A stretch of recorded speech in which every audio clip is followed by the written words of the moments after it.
गंगा पार करना। ब्रह्म बेला में राम ने शया का परित्याग कर दिया और लक्ष्मण से कहा, तात। भगवती रात्रि व्यतीत हो गई। अब सूर्योदय का समय आ पहुंचा है। कोकिला की कूक सुनाई दे रही है। मोरों की बोली सुनाई दे रही है। यही वह अवसर है जबकि हमें तीव्र गति से बहने वाली समुद्रगामिनी परम पावन गंगा को पार कर लेना चाहिए। सुमित्रा कुमार लक्ष्मण ने श्री रामचंद्र जी के कथन का अभिप्राय समझकर निषादराज और सुमंत को बुलाकर गंगा पार उतरने की व्यवस्था करने के लिए कहा। निषादराज ने अपने मंत्रियों को आदेश दिया कि एक सुंदर द्रुतगामी नौक ले आओ। आज्ञा पाते ही निषादराज के अनुचर तत्काल जाकर उनके लिए एक श्रेष्ठ नौक ले आए।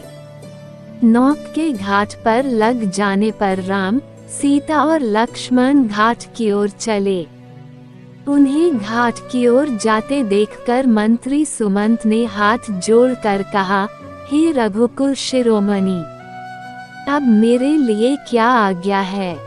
रामचंद्र ने उनकी कर्तव्य निष्ठा की प्रशंसा की और धन्यवाद देते हुए कहा, सुमंत, अब आप शीघ्र अयोध्या के लिए प्रस्थान करें। गंगा पार करने पश्चात हम उसके आगे की यात्रा पैदल ही करेंगे। आप अयोध्या जाकर मेरी, सीता और लक्ष्मण की ओर से पिताजी, माताओं एवं अन्य गुरुजनों की चरण वंदना करें। उन्हें धैर्य दिलाते हुए हमारी ओर से संदेश दे कि हम तीनों में से किसी को भी अपने वनवास का किंचित मात्र भी दुख नहीं है।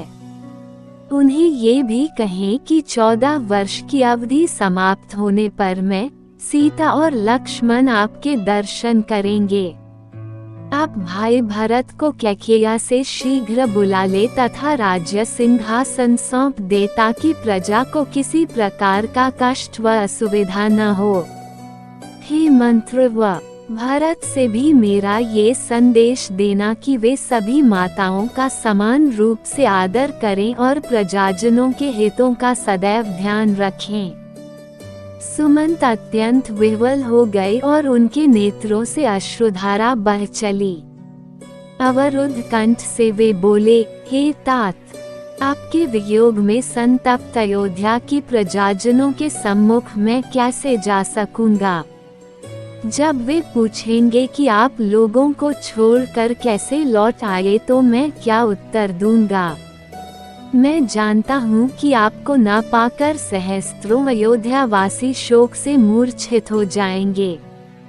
उनकी दशा सेनापति रहित सेना जैसी हो जाएगी। हे स्वामी, ये तो आप देख ही चुके हैं कि अयोध्या से वन के लिए चलते समय अयोध्यावासियों की क्या दशा हुई थी। इस खाली रथ को देखकर संपूर्ण अयोध्या नगरी का हृदय विदीर्ण हो जाएगा। हे प्रभु, मैं माता कौशल्या को कैसे अपना मुख दिखा सकूंगा। आप लोगों के बिना लौटना मेरे लिए बड़ा कठिन है। इसलिए हे नाथ, आप कृपा करके मुझे भी अपने साथ ले चलें। इस प्रकार से दीन वचन कहकर बारंबार याचना करने वाले सुमंत से सेवकों पर कृपा करने वाले श्री राम ने प्रेम पूर्वक कहा, हे सुमंत, मेरे प्रति आपकी जो उत्कृष्ट भक्ति है उसे मैं अच्छी तरह से समझता हूँ, किंतु तुम्हारे न लौटने से माता कैकेयी के मन में शंका उत्पन्न हो जाएगी। वे समझेंगी कि हम लोग षड्यंत्र करके राज्य में ही कहीं छुप गए हैं। इसलिए मेरा तुमसे अनुरोध है कि तुम नगर को लौट जाओ।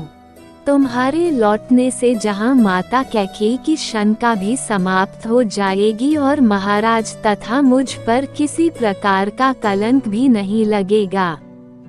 कलंक चाहे झूठा ही क्यों न हो, उसकी प्रतिक्रिया बड़ी व्यापक होती है। इस प्रकार अनेकों प्रकार से समझा बुझाकर रामचंद्र ने सुमंत को विदा किया। सुमंत अश्रुपूरित नेत्रों से रथ में बैठकर अयोध्या के लिए चल पड़े।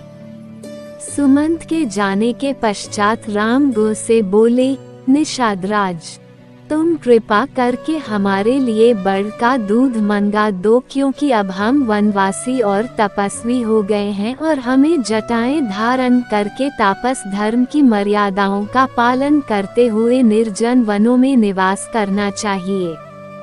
राम की बात सुनकर गो स्वयं जाकर बड़ का दूध ले आए, जिससे राम, सीता और लक्ष्मण ने जटाएं बनाई और नियम पूर्वक तपस्वी धर्म को स्वीकार करते हुए गंगा पार करने को उद्यत हुए। नौक पर सवार होकर तीनों ने कलुषहारिणी गंगा को पार किया। गंगा के पार पहुंच जाने पर राम ने गो को हृदय से लगा लिया। फिर उनके स्नेहपूर्ण आतिथ्य के लिए उनकी भूरी भूरी प्रशंसा करते हुए उन्होंने निषादराज को विदा किया।